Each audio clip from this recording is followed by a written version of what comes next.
Guys, good morning po. Update po tayo sa alaga natin mga biik, sa mga bagong anak na biik kay Balatot. Ayan guys, pinakain na po natin siya pero konti lang po. Baka mabigla po yung tiyan niya eh. Ayun po yung mga biik, nagpapainit po sa init ng ilaw. Medyo malamig pa po kasi ang simoy ng hangin dito sa madaling araw eh. Lalo ngayong kahit umaga na medyo malamig. Count up! Oy, 14. All accounted po tayo sa mga biik. Walang naipit. Walang nadaganan.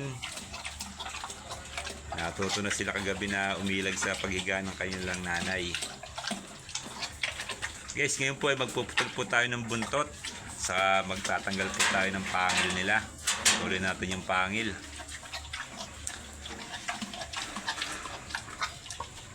Ngami ang konti pagkakain po ni Balatot. Medyo maayos naman ang mga resulta ng bake natin ngayon.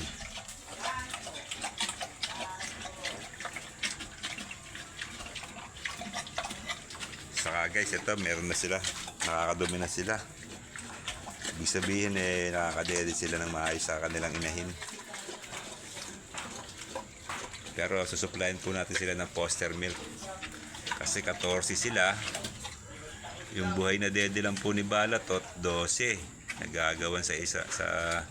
Yung dalawa nakikiagaw sa suso ng inahin nila. Ayun po si Sutla. Meron tayong sutla. Mahina ito nung kahapon. In-incubator ko kahapon. Pinainitan ko sa ano. Naka-recover. Yung kulay niya, hindi kulay pink, maputi. Kaya po binasaga ko siyang si Sutla. Maputla. Sana makarecover siya. Sutla, Sutla, Sutla! Ay! Okay guys, update ko tayo mamaya pag naputulan natin ng buntot at natanggalan natin ng pangil. Okay guys, happy farming! Ayan guys, naputulan na po natin ng buntot at natanggalan natin ng pangil. Ayan, may dugo-dugo pa. Hindi tayo nakabili ng Combinix eh. Pero nilagyan naman natin siya ng betadine.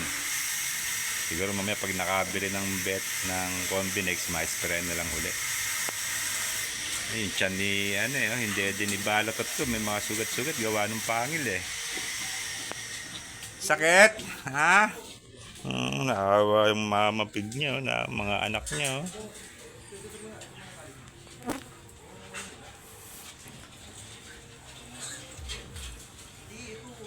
Bukas, painumin kayo ng Apralite para hindi kayo magtae. Susundin po natin yung program ng Tigrolac guys. Yung mga nakaraan, yun lang din ang sinunod ko na programa eh. Okay guys, update po tayo sa mga susunod na araw, bukas o mamaya. Kung anong kalagayan po natin mga biik. Mag-ingat po palagi. Happy farming!